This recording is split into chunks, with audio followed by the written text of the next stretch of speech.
wakati Farao anaambiwa kutakuwa na njaa ya miaka 7, alikuwa anakula, walikuwa wanalima. Kwa hiyo watu wa eneo hili, acheni kuuza vyakula hovyo hovyo.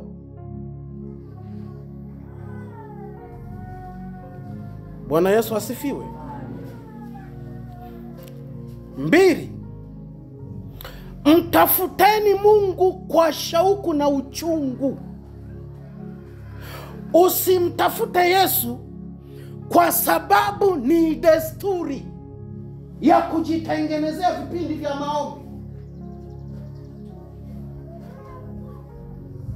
Narudia tena. Mtafuteni Yesu kwa uchungu na kiu, sio kwa desturi tulizo nazo. Nimeona wamama wanakula watoto wenu. Mnaona watoto hao? Mtawara nyama.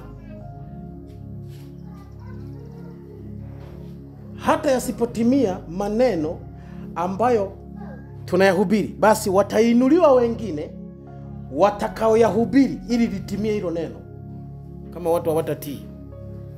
Nimeona wamama wanachukua watoto wao, chakula hamna. Serikali chakula hakikuwepo.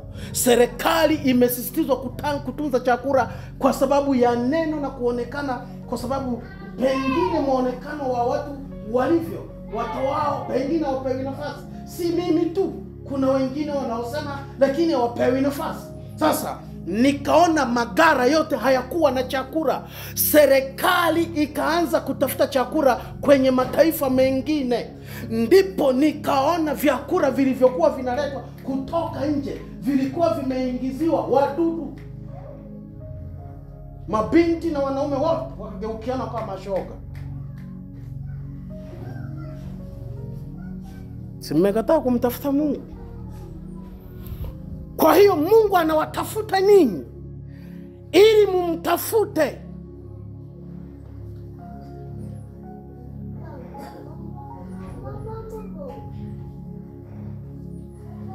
Bwana Yesu asifiwe.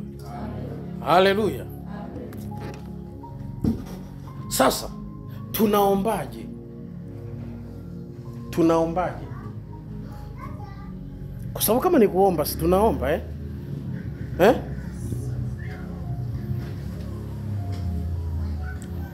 Tunaombaje?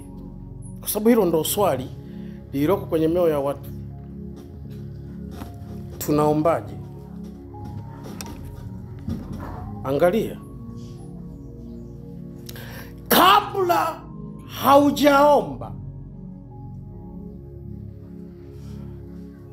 jua kwanza anayepaswa kuomba kati ya wewe na nafsi yako. Bwana Yesu asifiwe. Narudia tena, nasema hivi.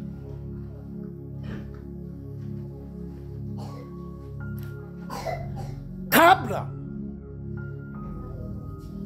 Kwa nini Yesu alisema hivi? Mtu akitaka kunifuata akae chini, apige hesabu. Kwani aliona nini? Ikiwa ametoka mbinguni kuja kututafuta sisi, si ndio? Alipotupata akanyosha mikono yake mbinguni, akasema, Baba, kazi ulionipa nimeimaliza, na watu ulionipa nimewapata, na neno lako wamelisikia, wakaamini, wakasadiki ya kuwa wewe ulinituma. Sasa ninawaombea hawa waliopo ili walinde. Halafu akasema, si hao tu, bali na wale watakaoniamini kwa sababu ya neno lao. Ukisoma Yohana 17 kuanzia mstari wa 19 mpaka 20. Tunaenda sawa sawa? Sasa angalia, wala aliowaombea ili walindwe na Mungu, watakaomwamini Angalia anavyosema, mtu akitaka kunifuata akae chini, apige hesabu, akiona hawezi asije. Ndio maana yake. Bwana Yesu asifiwe. Amen. Sasa kwa nini apige hesabu ikiwa kila mtu amefunguliwa mlango wa kwenda kwa Mungu? Kila mtu ana ruhusa ya kumwendea Mungu. Sasa angalia, wakati mwanadamu alipoumbwa, kabla hajaumbwa, mwanadamu aliasi. Nataka tujue tutakapoanzia kuombea ili tusikilizwe. Bwana Yesu asifiwe.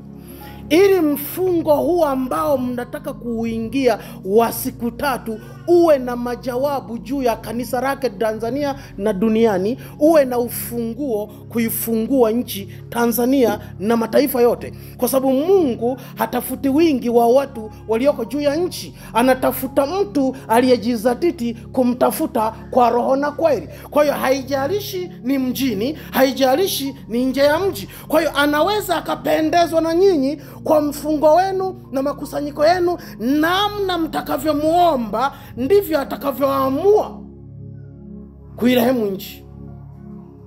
Bwana Yesu asifiwe.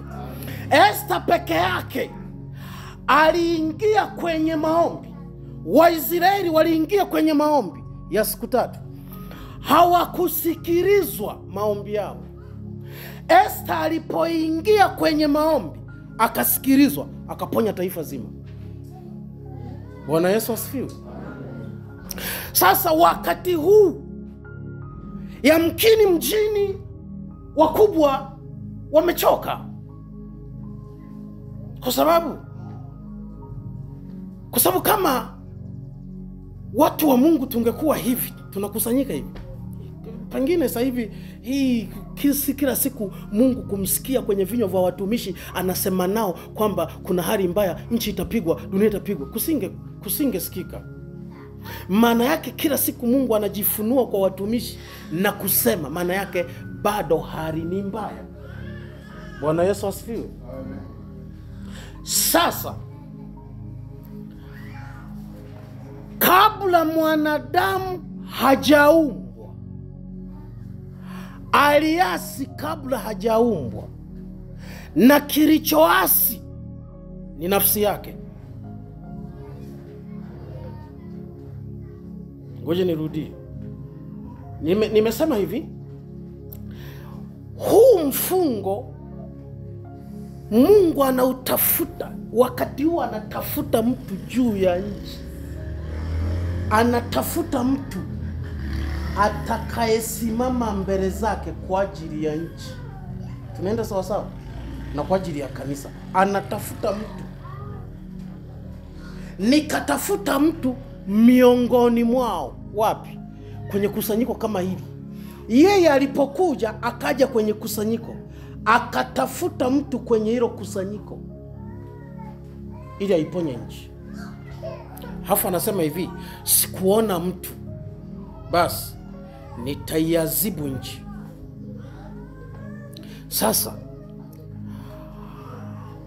wakati Mungu amemaliza kumuumba mtu,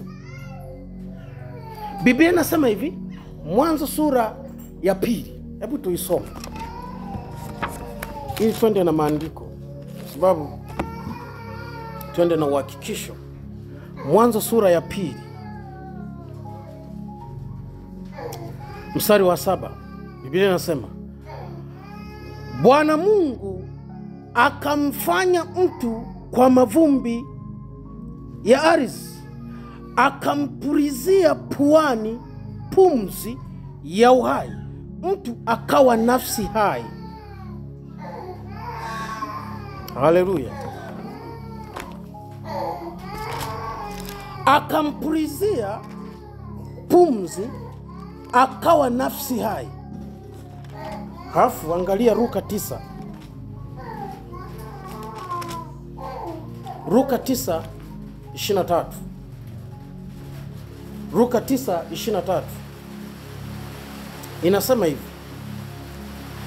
akawaambia wote, mtu yeyote akitaka kunifuata na ajikane mwenyewe, ajitwike msalaba wake kila siku anifuate. 24 kwa kuwa mtu atakaye kuiponya nafsi yake ataiangamiza, na mtu atakaiangamiza nafsi yake kwa ajili yangu ndiye atakayeisalimisha.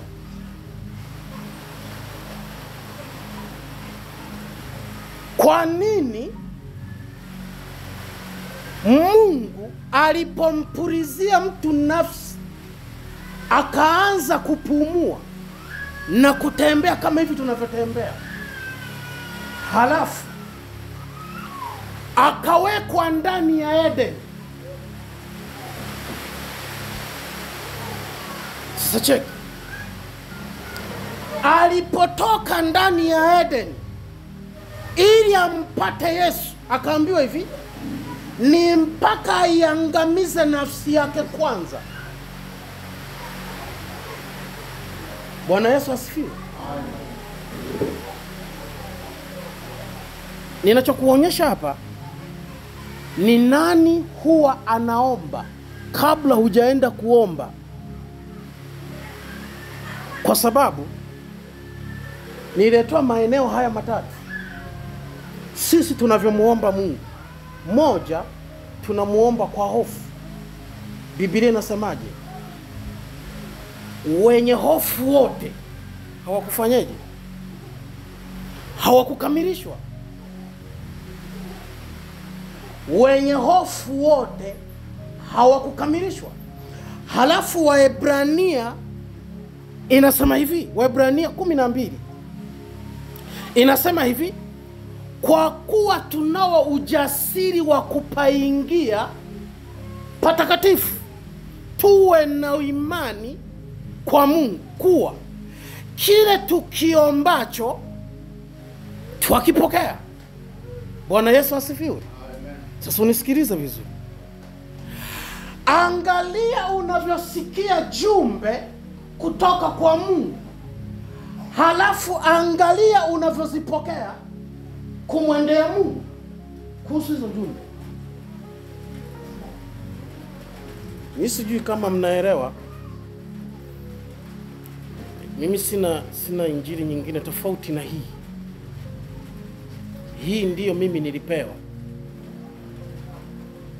Nimejaribu kushuhudia, kwa sababu naweza nikakushuhudia kuanzia sasa mpaka jioni. Nikakushuhudia tu ushuhuda, halafu tukamaliza tukaomba, nikaondoka, halafu kaingia kuomba kwa hofu na Mungu asikusikilize. Bwana Yesu asifiwe.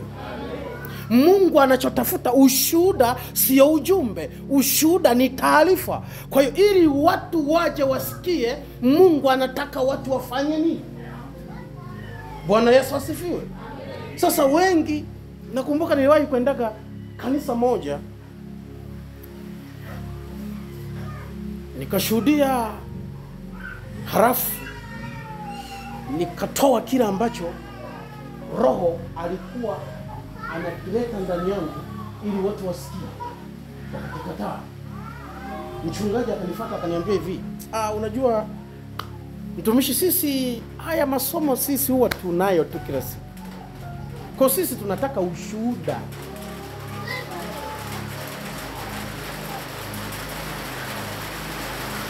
Bwana Yesu asifiwe. Narudia tena. Kwa nini Mungu alipulizia nafsi ile nafsi? Kwa sababu Mwanzo sura ya 1 kuna mtu aliyeumbwa anasikia. Ndiyo maana akaagizwa. Biblia inasema kwenye mstari wa 27 na 28, Mungu akaumba mtu mume na mke, akawabarikia, akasema. Maana aliposema walikuwa wanasikia. Nendeni mkazane, muujaze ulimwengu na kuutisha. Tunaenda sawa sawa. Lakini kwenye sura ya 2 tunaona mtu aliyeumbwa kwa udongo, halafu hana pumzi. Biblia inasema akapuliziwa pumzi ya uhai, akawa nafsi hai. Wakati Roho Mtakatifu ananifundisha hapa, akaniambia hivi, mwanadamu, kwa nini Yesu alipokuja huku akamwambia huyu mwanadamu, ukitaka kunifuata ikane kwanza nafsi yako. Maana yake usiwe nayo mahusiano kwenye ufahamu.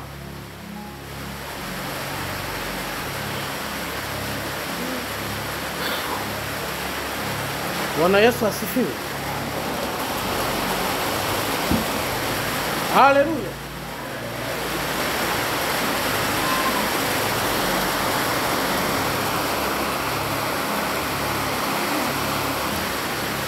Ndipo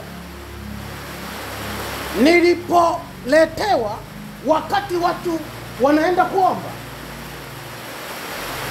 nafsi ilipopuriziwa ndani ya mtu, ilinyimwa ufahamu. Siku mwanadamu akiwa Eden asijitambue. Ndiyo maana walikuwa uchi lakini hawakuona haya. Kwa hiyo Shetani alipokuja Eden alikuwa anamtafuta huyu mwanadamu nafsi ijitambue. Ikishajitambua ishindane na Mungu. Bwana Yesu asifiwe. Kwa hiyo huyu mwanadamu alipofunuliwa katika lile tunda, Mungu alipokuja wakashindana kwenye mtazamo. Mnanisikia? Narudia tena. Nasema hivi, sababu ya kufukuzwa Adamu Eden ilikuwa sio kula tunda pekee. Sababu ya kufukuzwa Adamu Eden kwa sababu walipishana na Mungu kwenye maelezo. Ngoja nirudie. Wakati Adamu hajara tunda, Mungu alijua atakula tunda. Tunaenda sawa sawa? Ndiyo maana na Mungu alimwekea tunda ili alile, ili aasi, ili amrudishe mbinguni.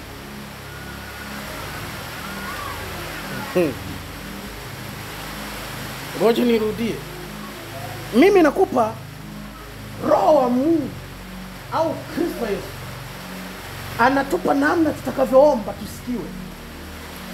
Unaweza ukatumia masaa 10 na usisikiwe, na unaweza ukatumia masaa 2 ukasikilizwa, ukaiponya nchi, ukaponya familia yako, ukaponya na biashara yako. Masaa machache. Ndivyo Biblia inavyosema. Sasa angalia, ikiwa Mungu alimtengeneza mtu amweke ndani ya Eden akae humo, kwa nini Mungu alimwekea mti wa mauti ikiwa alijua atakula? Sasa kula tunda kwa Adamu hakukumsumbua Mungu. Kilichomsumbua Mungu ni Adamu kutambua kuwa yuko uchi.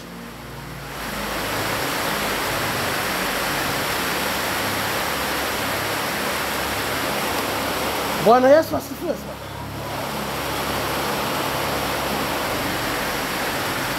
Alimuuliza hivi, nani amekwambia? Okay, wacha tuhame huko. Alipofukuzwa akaja huku duniani, ndipo nikaletewa vitu vitatu ambavyo vinamzuia mtu kusikilizwa anapoomba. Haleluya. Bwana Yesu asifiwe.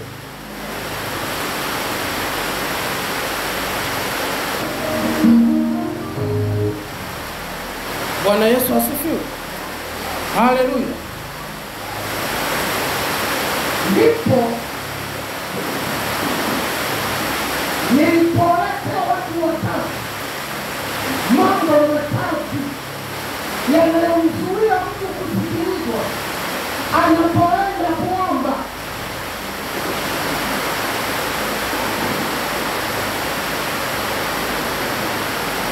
Nafsi ilipojitambua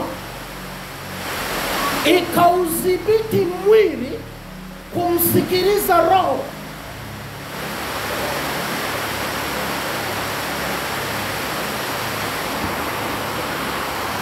narudia, nasema hivi, hebu ngoja tusome hapa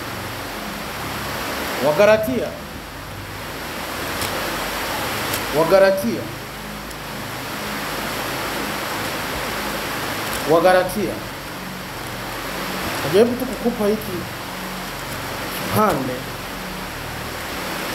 alafu nimeanza na ushuhuda, nitamalizia na huo ushuhuda mwishoni, alafu hapa katikati utakuwa umeelewa sasa utaomba. Wagalatia sura ya 5 mstari wa 16 unasema, basi nasema enendeni kwa roho, wala hamtazitimiza kamwe tamaa za mwili, kwa sababu mwili hutamani kushindana na roho, na roho kushindana na mwili, kwa maana hizi zimepingana, hata hamwezi kufanya mnayoyataka. Kwa hiyo kuna vitu mtakuwa mnavitaka kuvifuata anavyovitaka Mungu.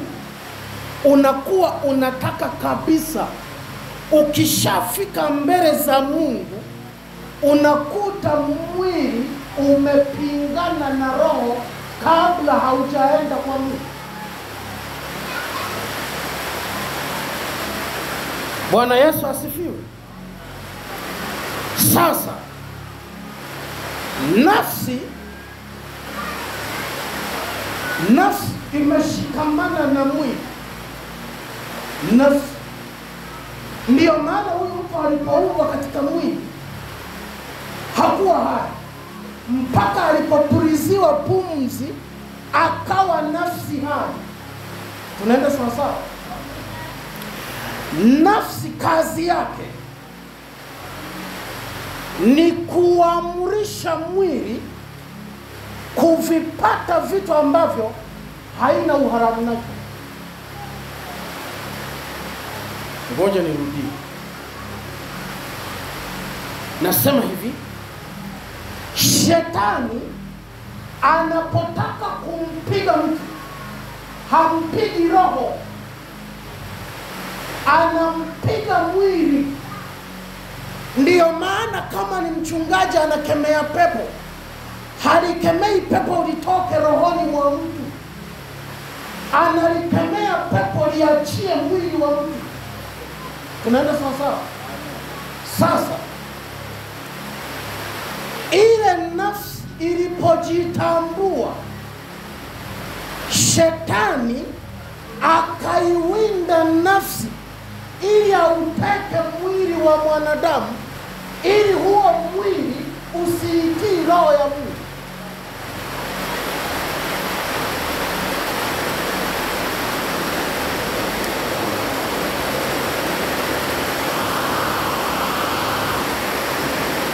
Bwana Yesu asifiwe.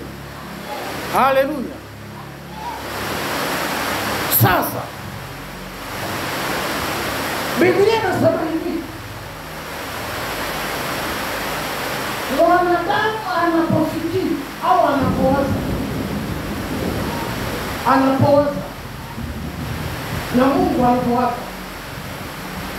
Yeremia 29 mstari wa 11 unasema, ninayajua mawazo ninayowawazia ni mawazo ya amani. Bwana Yesu asifiwe. Hebu ngoja tupasome Yeremia 29. Yeremia 29:11. Biblia inasema hivi,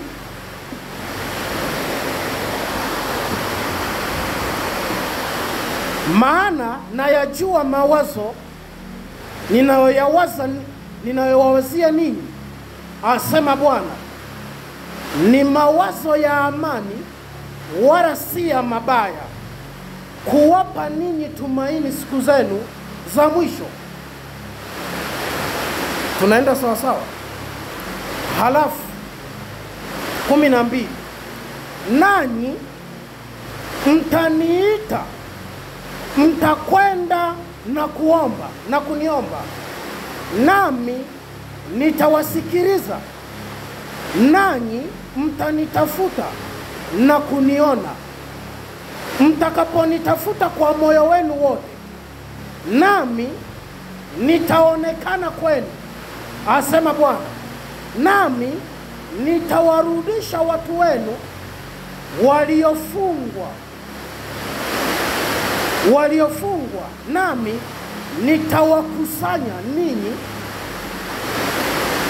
nitawatoa katika mataifa yote na katika mahali pote nilikowafukuza, asema Bwana. Nami nitawaleta tena hata mahali hapo ambapo kutoka hapo naliwafanya mchukuliwe mateka.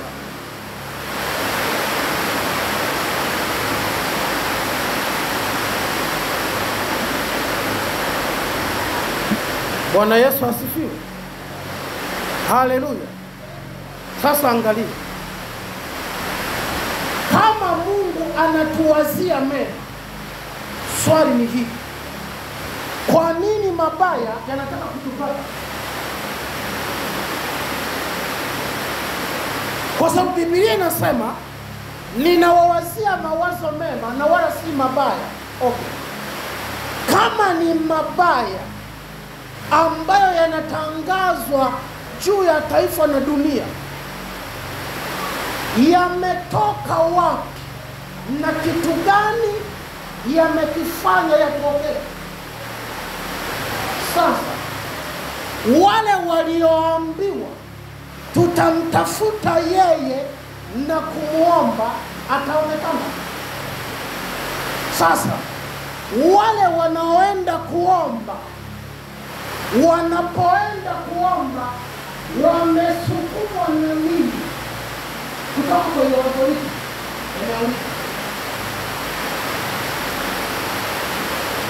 Nasema hivi, kabla ya mwanadamu kuasi, alikuwa hajawahi kuwaza usiku. Siku alipoasi, ndipo mawazo ya mwanadamu yalipoingia. Ndiyo maana Biblia wa Korinto wa pili sura ya 10 inasema, tukiangusha ngome mawazo mabaya, yale mawazo mwanadamu huyawaza kutoka kwenye nafsi yake kwenda kwenye roho. Mungu anapowaza, anawaza mawazo yake kutoka kwenye roho yake kuja kwenye nafsi ya mwanadamu. Unanisikia nikisema?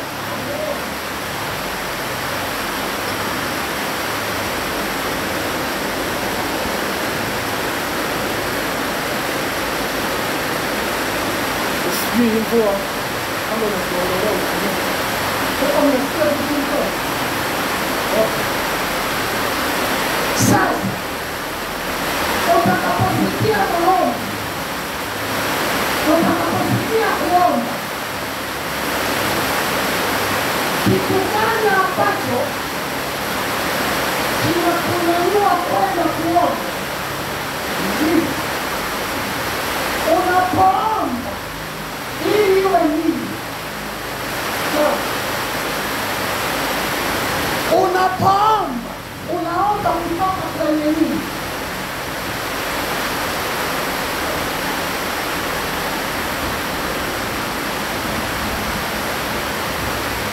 Nasema hivi, angalia Yesu aliposema, narudi kwa Yesu aliposema kwenye Luka 9, mtu akitaka kunifuata ajikane nafsi yake, Kwa hiyo ukitaka kwenda kuomba, pigana vita kwanza kuiangusha nafsi, ndipo wewe, ili usije ukaenda kwenye maombi nafsi yako ikakutangulia ndio ikaweza kuomba. Wote ni nasema hivi, wote nitoe mfano huu. Wote nitoe mfano huu wa kuomba. Baba Mungu, ninaomba utusamehe juu ya taifa letu kwa sababu tumekutenda sana. Mungu, tazama mabaya haya yasije yakatupata. Kumbuka sisi ni kanisa lako. Si ndio? Sasa huu ni mfano nimetoa. Utakapoomba namna hiyo, Mungu ataziba masikio. Mimi nakuonyesha alivyokuwa akinifundisha na kunionyesha jinsi maombi yetu sisi yanavyokuwa kelele masikioni pake.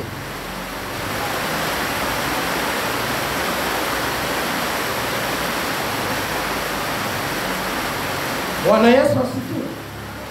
Haleluya. Narudia nasema hivi, kuomba hivi si vibaya, ila nataka nikuonyeshe matokeo yake. Kuomba hivi si vibaya, ila mimi nakuonyesha matokeo yake jinsi yalivyo mabaya.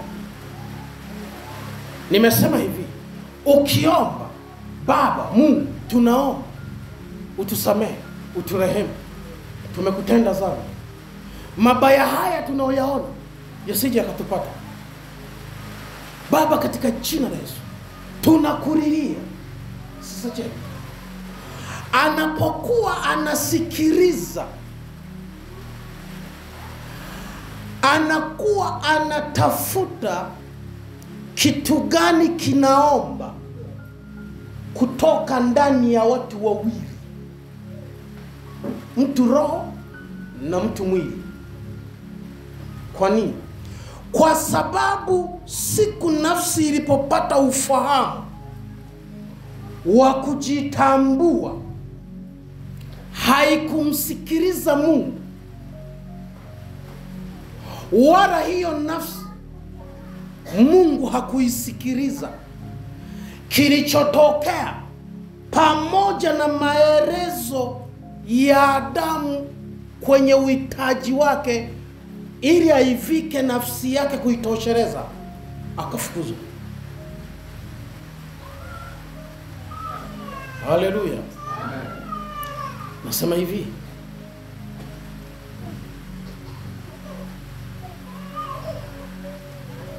siku tulipomwasi Mungu, mili yetu ikageuka kuwa uadui kati ya sisi na Mungu. Kwa nini? Kwa sababu nafsi imeutawala mwili, halafu mwili ukaacha kuitii roho. Kwa hiyo sasa, kila anayemwendea Mungu haombi kwa roho na kweli, anaomba kwa kusukumwa na mwili, kile kilichohijiria katika huo mwili. Angalia, mapigo yatakapokuja juu ya nchi, kitakachopigwa sio roho. Mwili utakapopigwa, huyu mtu akifa, Biblia inasema roho itatoka. Tunaenda sawa sawa? Kwa hiyo sasa, maana yake roho itaadhibiwa kwa kutokuyatii yale ambayo yalifunuliwa katika mazingira ya ndani ya mwili alimokuwa eneo hilo. Tuko sawa sawa? Okay. Mwili ndio utakaoadhibiwa na kuondolewa juu ya nchi, usionekane. Kwa hiyo ndio tutasema watu wamekufa. Bwana Yesu asifiwe. Kwa hiyo wamekufa, lakini roho imerudi ilikotoka. Si ndio tunasemaga hivi? Okay. Sasa Biblia inasema hivi, wanaofikiri mambo ya mwili huyafikiri mambo ya mwili, na wanaofikiri mambo ya roho huyafikiri mambo ya roho. Sasa wanaofikiri mambo ya mwili wataka kufa. Warumi 8:5. Tunaenda sawa sawa? Halafu wanaofikiri mambo ya roho wataishi, watakuwa na uzima na amani. Tunaenda sawa sawa? Maana waufuatao mwili watakufa, kwa sababu mwili ni adui wa Mungu. Tuko sawa sawa? Sasa mtu, Yesu aliposema ikane nafsi yako, maana yake ni hii: nafsi yako isiwe na taarifa ya uwepo wa mazingira uliopo wewe. Ngoja nirudie. Nasema hivi, kama watu wanafikiri mambo ya mwili, angalia huo mwili unataka nini, ili utakapoyaona hayo yaliyouzunguka katika hayo mazingira, ule mwili unaanza kufikiri, kuleta kwenye nia ya moyo wa mwanadamu, ili huyu mwanadamu roho aende kwa Mungu kuyaomba, ili yaje mwili ayatimilize na nafsi iyamiliki. Mimi nasema hivi, kuomba si vibaya, ila nataka kukuonyesha matokeo. Bwana Yesu asifiwe. Kwa sababu Mungu anapofunua haya mambo anataka yasitimie. Sawa? Na yasipotimia, Mungu maana yake kuna kitu anakitafuta katikati ya hao aliyokuwa anataka kuwapiga wakifanye.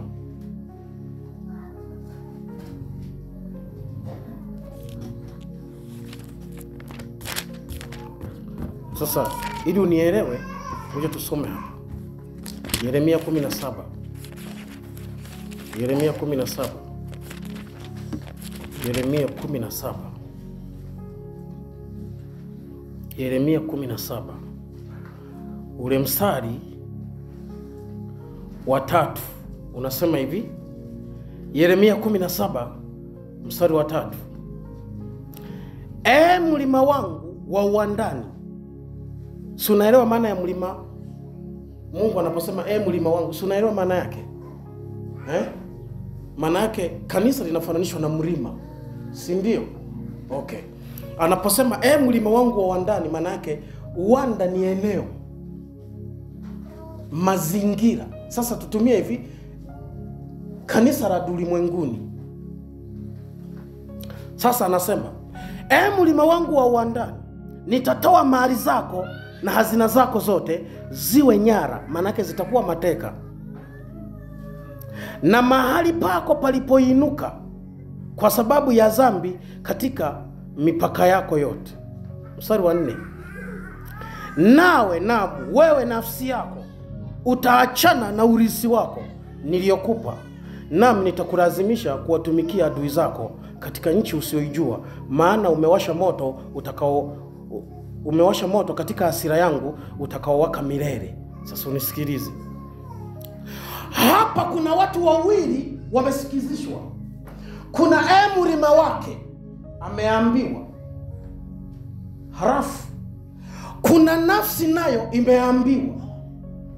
Mlima wake maana yake watakatifu wake watanyang'anywa kile walichojikusanyia. Kama ni biashara itakufa, Kama ni uchumi hautatokea. Watalima hawataivisha. Watajenga hawatalalia nyumba. Kila wakilala wananigwa, wanarogwa. Yaani wanalala wanaota mandoto tu. Yaani ukile usiku ukiingia unaanza mawazo. Okay. Sasa hata turo unatojiwekea akiba tutaondolewa. Ndivyo anaosema. Vile ulivyojiwekea akiba nitaviondoa. Sasa nafsi inaambiwa hivi, ewe nafsi, utaachana na urithi wako. Sasa Mungu, mtu anapomwendea Yesu kwamba nimeokoka, huwa habarikiwi, huwa anarisishwa.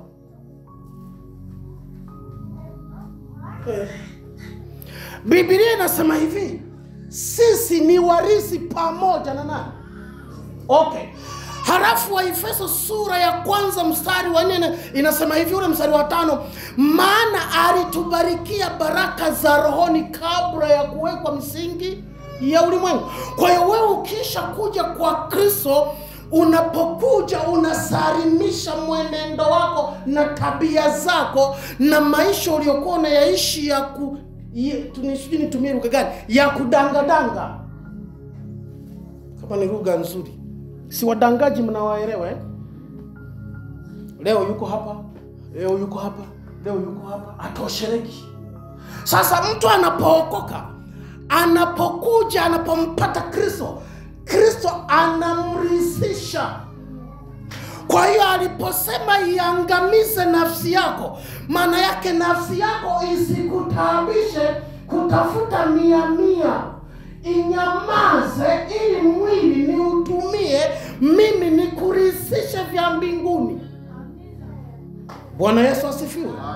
Kwa hiyo inapokuja swala la kuombea nchi, inategemea mazingira unayoishi. Kwa hiyo inategemea nafsi yako au mwili wako vinaishi. Kwa hiyo unapoenda kuomba, Mungu anakuwa anasikiliza yale maombi yanatoka kwenye nia ipi. Kama ni nia ya roho au nia ya mwili au nia ya nafsi. Bwana Yesu asifiwe. Sasa umeanza kunielewa ninakokwenda Sasa anasema hivi, ewe nafsi, nitakuachanisha na urithi wako. Kwa nafsi itakapokoswa, nafsi haina nafasi kwenda kwa Mungu, kwa sababu yenyewe ina mwili. Sasa yenyewe ni adui. Kwa nini? Kwa nini Yesu aseme iangamize? Iangamize maana yake ni adui yangu huyu. Ndivyo alivyosema. Iangamize nafsi yako. Kwa hiyo maana yake nafsi yako isikusemeshe kuhusu mazingira uliomo wakati wa hatari. Ngoja nirudie.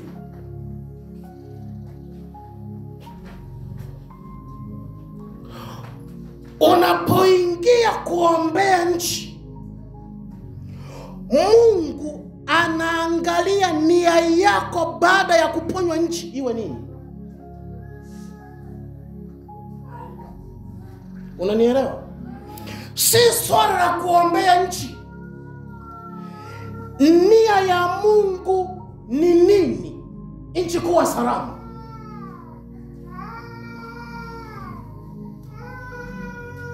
Iweni na nia hiyo hiyo ndani ya Kristo. Sasa angalia, nia yake ni hii: Baba, watu ulionipa siombi watoe ulimwenguni.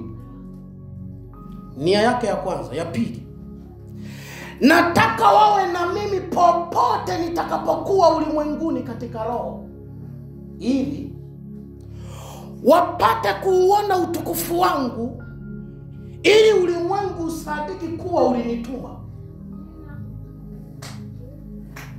Bwana Yesu asifiwe. Sasa wewe mwana maombi, unaposema Mungu tuepushe na mabaya, Hakikisha nia yako kwanza vimepatana na Kristo, ili umweleze sababu ya kuiombea nchi, ili usije ukaombea nchi halafu wasagaji na mashoga wakaendelea kwa hata kusikiliza hata siku hii, kwa sababu utakuwa unaombea nchi ili mashoga waendelee kusagana.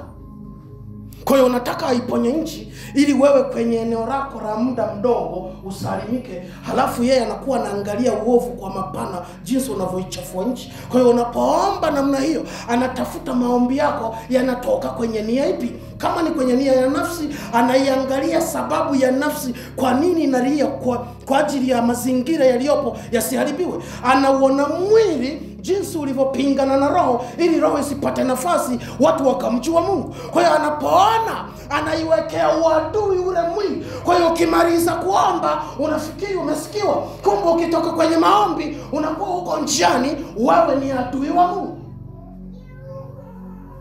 Ndiyo Yesu akasema, mtu akitaka kuja kwangu ikane kwanza nafsi yako. Bwana Yesu asifiwe. Haleluya. Kwa hiyo wakati huu Mungu anatafuta nini?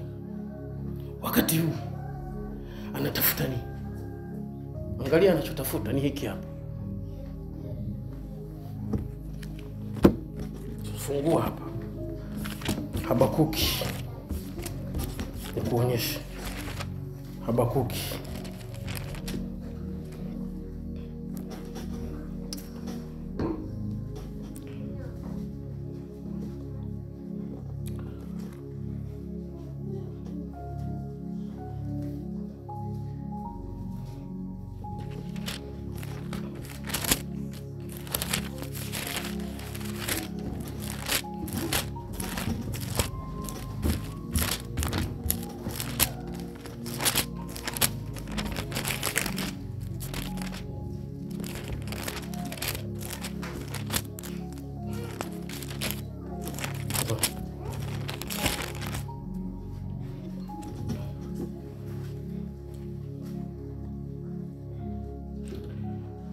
No, sio Habakuki, samahani. Hagai sura ya 2. Sababu uliandika Habakuki. Hagai sura ya 2. Hagai sura ya 2 inasema hivi. Ule mstari wa 5 au tuanzie wa 4 unasema, lakini sasa uwe hodari Zerubabeli, asema Bwana. Nawe uwe hodari Yoshua mwana wa Yehosadaki kuhani mkuu. Nanyi iweni hodari enyi watu wote wa nchi hii, asema Bwana. Mkafanye kazi, kwa kuwa mimi ni pamoja nanyi, asema Bwana wa majeshi. Kama neno lile nililoagana nanyi mlipokuwa katika nchi ya Misri, na roho yangu inakaa kati yenu. Msiogope, kwa maana Bwana wa majeshi asema hivi, mara moja tena, ni kitambo kidogo tu, nami nitazitikisa hizo mbingu na hii nchi na bahari na nchi kavu 7. Nami nitatikisa mataifa yote,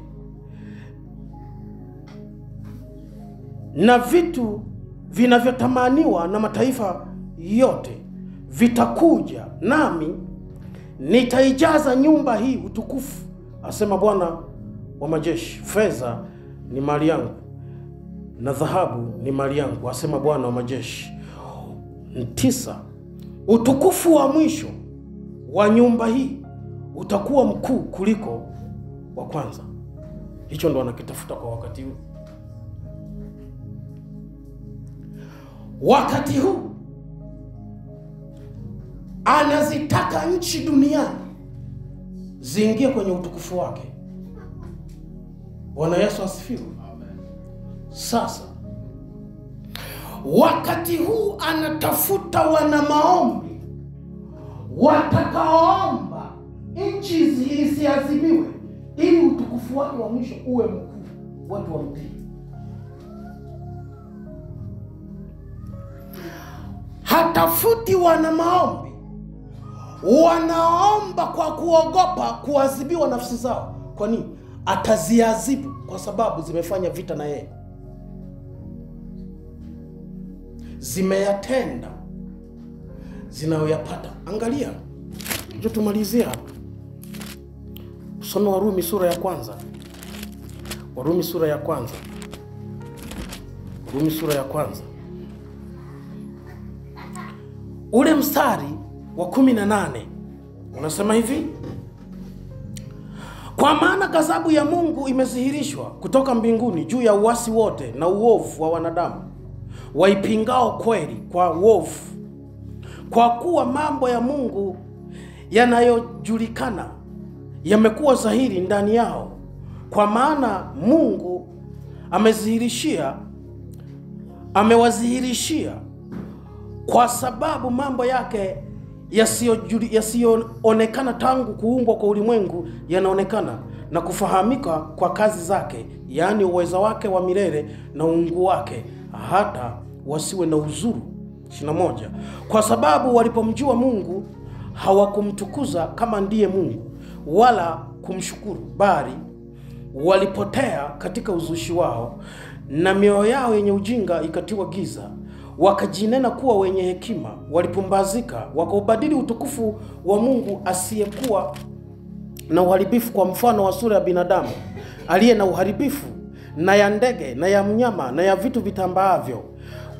Kwa ajili ya hayo Mungu aliwaacha katika tamaa za mioyo yao waufuate uchafu, hata wakavunjiana heshima miili yao, kwa maana walibadili kweli ya Mungu kuwa uongo, wakasujudia kiumbe na kukiabudu badala ya muumba aliyehimidiwa milele. Amina. Hivyo Mungu aliwaacha wafuate tamaa zao za aibu, hata wanawake wakawabadili matumizi ya asili kwa matumizi yasiyo ya asili.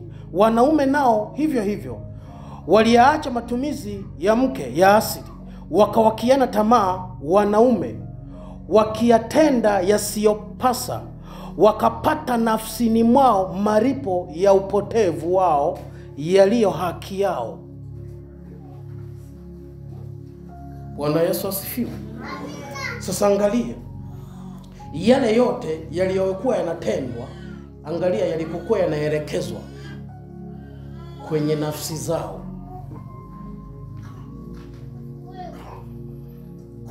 Kwa leo nafsi inaishi. Nafsi inaishi. Watu wakisimama mbele za Mungu wanaonekana wawili. Yule watatu amekufa ndani ya mtu ya hao wawili. Inaonekana nafsi inaishi, unaonekana na mwili na unaishi. Kwa hiyo roho ya mtu iabuduo katika roho na kweli imenyamazishwa. Kwa hiyo kila wakimsemesha Mungu, wanamsemesha mawazo yaliyotoka kwenye miili yao. Wakimwambia Mungu, naomba unifanyie hivi, halafu Mungu anaangalia marengo ya kukufanyia hivyo, anayakosa kwako.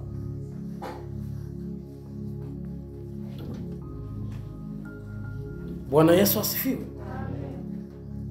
Nadhani nimeeleweka kwa sehemu hii. Hakikisha, narudia tena, hakikisha unapoenda kuoga, nafsi yako umeiteka kwanza. Nafsi yako ndiye inayokusemesha. Subiri kidogo. Nafsi yako ndiye inakusemesha, leo usiende, ukienda tu utapoteza hiki. Nafsi yako ndiye inakusemesha, maombi wataomba, mimi nitaenda siku ya mwisho. Okay. Unapokuja kwenye siku hiyo ya mwisho, unaitwa muasi kabla haujaja. Uliasi kwenye wazo lako. Alikuletea wazo ukiwa mtaani, ukaliasi. Kwa hiyo unapokuja kuomba, unatekeleza maombi ya nafsi inavyotaka. Kwa hiyo ndio maana maombi yamekuwa magumu, watawasikilizwa. Bwana Yesu asifiwe. Haleluya. Hii mvua mnaoiona inanyesha ni ya muda mfupi sana. Ni neema ya Mungu ambayo kwa watu wanaomtafuta kwa roho na kweli anawasikia, anawarudishia maji ili kile kilichokuwa kimekufa na kimesalia akifufue mkitunze. Kuanzia mwaka kesho hamtakuwa na chakula kitakachovunwa kwenye ardhi. Hiki mnachokilima hicho ndo cha mwisho. Baada ya miaka 3 ndipo mvua itarudi. Weka muulize Mungu, siona roho na wewe. Wanaojivunia magara yaliharibiwa, yale magara yalipinduliwa. Watatunza chakula katika uovu. Mungu ataleta tetemeko, atafifukia hivyo vyakula vyote. Nimeshuhudia watu kwenye maono wanakula mavi ya ng'ombe haya yamegeuka kuwa chakula. Watu wanayasaga, wanakoroga uji, wanakunywa. Watu walikuwa wanafahamia mchanga, wanaura, wakishaura wanakufa. Unaenda kule tumboni unajaa. Njaa ilikuwa nzito, kali sana.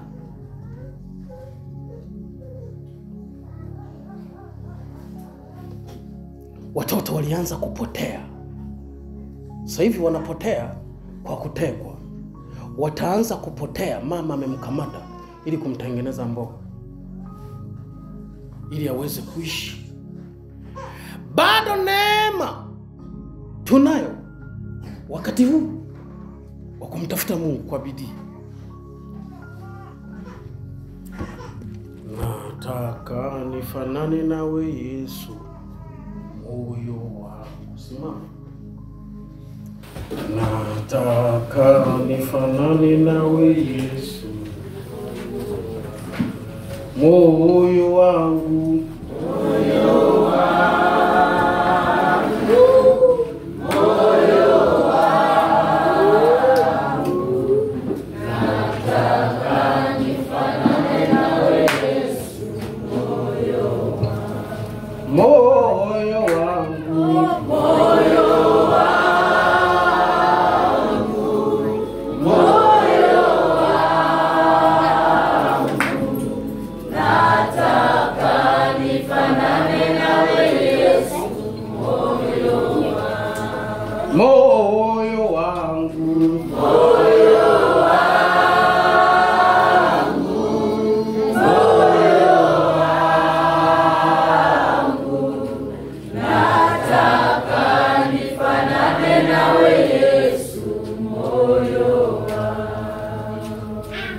Sikilize. Mbele yetu tuna uchaguzi, lakini ni mgumu kuliko tunavyofikiri. Mtego kwa mwanadamu umewekwa. Wasiokuwa na ufahamu wamekwenda bila haki. Wanataka kuiondoa haki. Ndipo nilipoletewa kiti. Haya mambo niliyasema na yarudia tena. Nililetewa kiti cha utawala wa nchi hii kikiwa kimefunikwa nguo nyekundu. Nikaambiwa kiti hiki hakitafunuliwa, na yule atakayechaguliwa, kama hamtaomba, atakayechaguliwa atakufa. Atakapokufa ndipo nilipoiona uvamizi wa nchi. Ilivamiwa,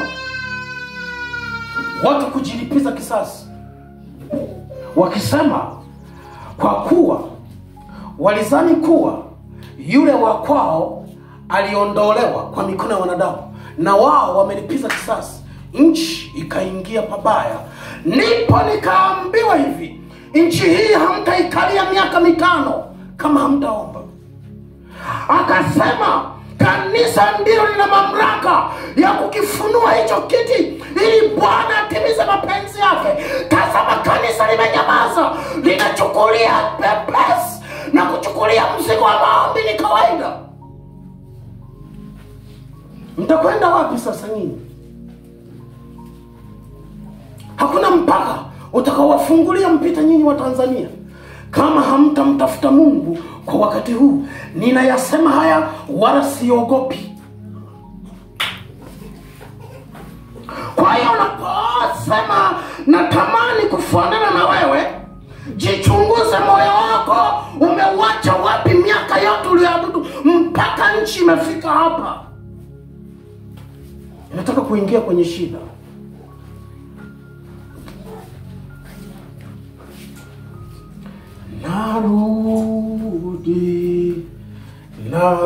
Narudi kutoka mbali, Bwana unikaribishe, sasa narudi. Narudi leo, narudi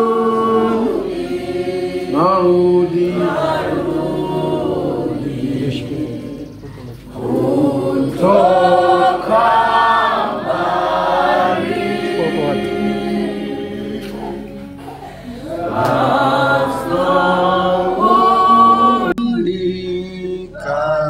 unikaribishe, Bwana narudi.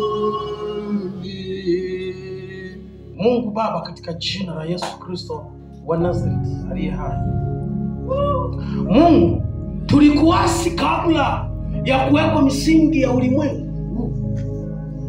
lakini kwa neema yako Bwana ulituchagua tangu asili ili katika nyakati hizi tufananishwe na Yesu aliye mtakatifu. Bwana, utakatifu tumeupoteza. Mungu, tumekuichilia kwa mazoea. Neema yako bado ingali ikitutafuta, ikituita, maana unatuhurumia, kwa sababu unapopaona tunapoenda kupaingia ni pazito sana, hayupo atakayepita. Neema yako Mungu, katika jina la Yesu Kristo, agano lako la milele, damu yako ya Yesu Kristo, msalaba bado, Golgotha inaimba kuwa sisi ni watu wako. Neema yako Bwana ambayo tumitwe na wewe Yesu Kristo, Mungu Baba, yamkini watu hawa walio wanyonge wachache kwa vilio vyao na machozi waweze kuwasikia. Mungu Baba, katika jina la Yesu, nimenena kwa sehemu yangu, nimesema kwa sehemu yangu. Ewe Roho wa Mungu, Roho Mtakatifu, wasikizishe, wafundishe, waelimishe, waonyeshe nyakati zinazokuja ni mbaya, lakini kwa neema yako Bwana ulituchagua tangu asili ili katika nyakati hizi tufananishwe na Yesu aliye mtakatifu. Bwana, utakatifu tumeupoteza. Mungu, tumekuichilia kwa mazoea. Neema yako bado ingali ikitutafuta, ikituita, maana unatuhurumia, kwa sababu unapopaona tunapoenda kupaingia ni pazito sana, hayupo atakayepita. Neema yako Mungu, katika jina la Yesu Kristo, agano lako la milele, damu yako ya Yesu Kristo, msalaba bado, Golgotha inaimba kuwa sisi ni watu wako. Neema yako Bwana ambayo tumitwe na wewe Yesu Kristo, Mungu Baba, yamkini watu hawa walio wanyonge wachache kwa vilio vyao na machozi waweze kuwasikia. Mungu Baba, katika jina la Yesu, nimenena kwa sehemu yangu, nimesema kwa sehemu yangu. Ewe Roho wa Mungu, Roho Mtakatifu, wasikizishe, wafundishe, waelimishe, waonyeshe nyakati zinazokuja ni mbaya, hakuna atakayeokoka. Neema yako Bwana ingali inatuita, ijalie Tanzania Tanzania kwa neema ulionipa, ili Bwana wakutafute kwa moyo wa kweli. Mlango uliofungwa Baba, ingiza neema ya uchungu kwa wana maombi na wana ambao waibebao nchi katika jina la Yesu. Mungu Baba, katika jina la Yesu Kristo, ni upendo wa namna gani ulionao kwa ajili ya Tanzania? Ni upendo wa namna gani ulionao kwa ajili ya dunia? Hata sasa kustahimili mambo haya, hata sasa kustahimili mambo haya. Bwana, ni mapenzi yako pekee. Mpaka leo tunasimama, tungekuwa tupo kwa sababu ya agano na Yesu Kristo. Mungu Baba, katika jina lako Yesu Kristo, neema yako Bwana ibada imesimama, wakati wa kurudi kwako na umetimia. Tazama mazito yamefunuliwa kwetu katika jina la Yesu. Ninaomba Bwana, ninaomba rehema zako, ninaomba rehema zako, ninaomba rehema zako, ninaomba rehema zako juu ya malango haya, ninaomba rehema zako juu ya kanisa hili, ninaomba rehema zako Bwana, wape neema ili watakapokuingilia upate kuwasikia, wakawe sababu ya wokovu wako katika jina la Yesu. Mungu Baba, Roho Mtakatifu, Roho Mtakatifu, Roho Mtakatifu, Roho Mtakatifu, Roho Mtakatifu, Roho Mtakatifu, Roho wa Mungu, Roho wa Mungu, Roho wa Mungu, Roho wa Mungu, tupe mzigo kwa ajili ya kanisa, tupe mzigo kwa ajili ya utukufu wa Mungu, tupe mzigo wa kukulilia, wa kutuitilia kwa rehema na toba, kwa moyo wa kupondeka na kunyenyekea. Bwana Mungu, ninaomba Mungu kwa neema zako iliyoko juu ya nchi, uwajalie wa Tanzania kwa rehema zako Bwana, uwajalie wa Tanzania, usipishanishe mioyo yao kama ulivyonionyesha. Uliwapishanisha wa Tanzania wakawa maadui, wakabukiana wao kwa wao, wakachinjana kwa sababu wamekuacha na wao wamekuasi. Neema imepungua, neema imeondolewa. Bwana Mungu, Roho Mtakatifu, Roho Mtakatifu, Roho Mtakatifu, Roho Mtakatifu, Roho Mtakatifu, Roho Mtakatifu, hayupo atakayeokoka kwenye njaa inayokuja, maana ni njaa iliyobeba adhabu, imebeba mauti, imebeba vifo. Bwana, leo tunashangaa mauti ya Zemzem, lakini kuna mauti inayokuja juu ya mji wa Bwana. Watakufa watu 1000 kwa dakika moja. Baba, tusikie neema yako Bwana ikasimame Mwanza, neema yako Bwana ikasimame Dar es Salaam, neema yako Bwana ikasimame Tanzania, ili mauti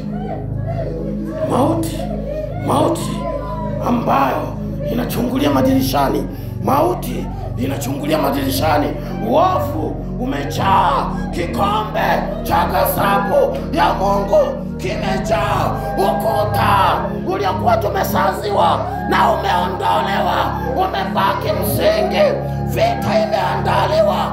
Nafsi ya nani itasimama? Ni leo ukisikia, itengeneze njia yako, itengeneze njia yako, itengeneze njia yako, itengeneze njia yako, itengeneze njia yako katika jina la Yesu Kristo, katika jina la Yesu Kristo. Mahali popote, mahali popote, mahali popote, endelea kuomba, endelea kuomba, endelea kuomba, endelea kuomba, endelea kuomba, endelea kuomba, endelea kuomba. Yamkini Bwana amekuchagua wewe kwa ajili ya Tanzania, yamkini Bwana amekuteua wewe kwa ajili ya dunia, katika jina Mungu. Agano lako, agano lako la milele, agano lako la milele, agano lako la milele, agano lako la milele Bwana ikasibitike. Mungu, hatuna pa kwenda Bwana, hatuna pa kwenda, hatuna pa kwenda. Baba Yesu, Baba Yesu, ninaililia Tanzania, ninaililia Tanzania, ninaililia Tanzania. Baba tuokoe na vita, tuokoe na mapishano, wanasiasa wasije wakatuingiza pabaya. Mungu tusaidie, Yesu tusaidie, Yesu tusaidie, Yesu tusaidie, Yesu tusaidie, Yesu tusaidie.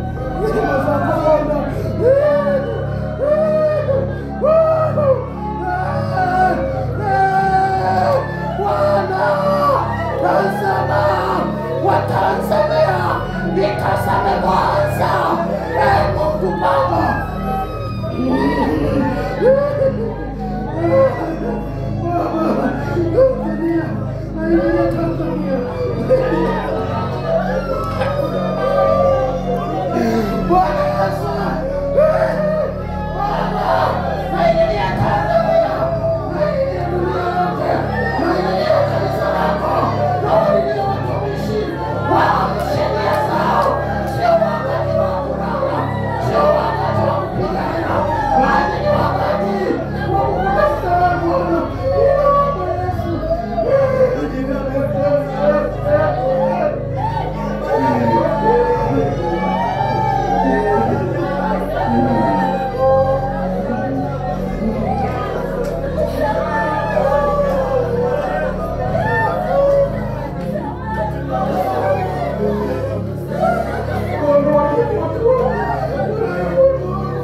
Maji ya uzima yabubujike yapupujike, mafuriko, maombolezo yasikike Tanzania, maombolezo yasikike Mwanza, maombolezo, moto wa maombi ukawake Bwana, na madhabahu hii Bwana ikawe moto, iwe sababu ya maombolezo juu ya Tanzania, juu ya mataifa yote, juu ya Kenya, juu ya Uganda, juu ya Burundi, juu ya Rwanda, juu ya Kongo. Tunaona ndugu zetu Baba, tunasikia vita.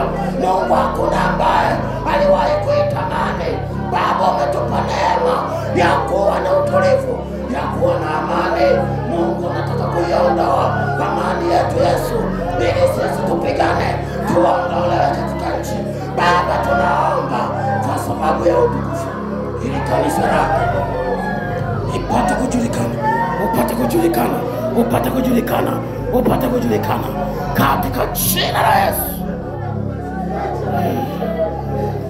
Asante Bwana. Asante Yesu. Asante Roho Mtakatifu. Asante Roho Mtakatifu. Asante Roho Mtakatifu. Asante Roho Mtakatifu. Asante Roho Mtakatifu. Asante Bwana. Asante Roho Mtakatifu. Asante Bwana. Jiinulie watu watakaokutii. Jiinulie watu watakaokutii Bwana. Bado neema tunayo Yesu. Mungu, tunaomba kibali tena. Baba, tunaomba kibali tena. Sisi tuko tayari kwenda na wewe Bwana, tuko tayari kwenda na wewe Yesu, tuko tayari kubeba msalaba juu ya Tanzania. Baba, neema yako iachiliwe kwa watu wako katika jina la Yesu.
Sasa Bwana umetusaidia kuyasikia haya. Mungu, ni upendo wako, ni upendo wako tu Mungu.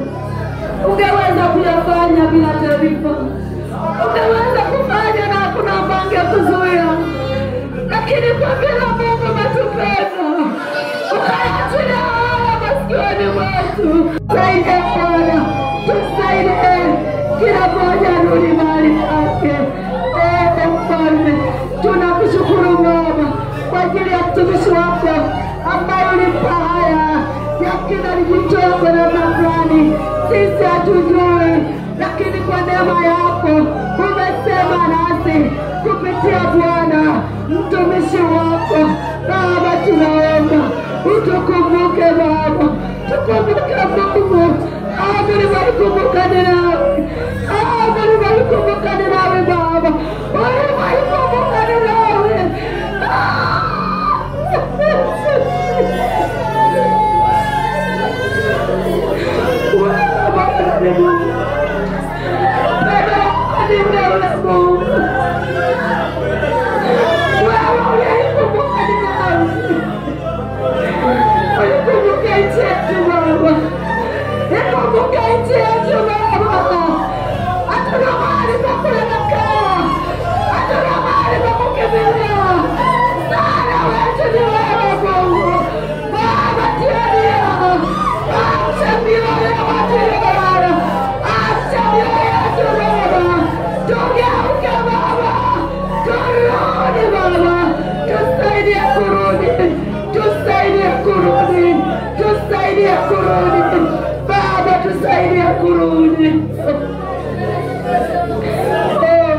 Asante Bwana, unatuwazia mema.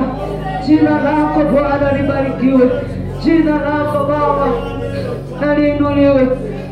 Bwana Yesu, umetusaidia. Oh, haleluya. Ni rehema zako Mungu tunaishi.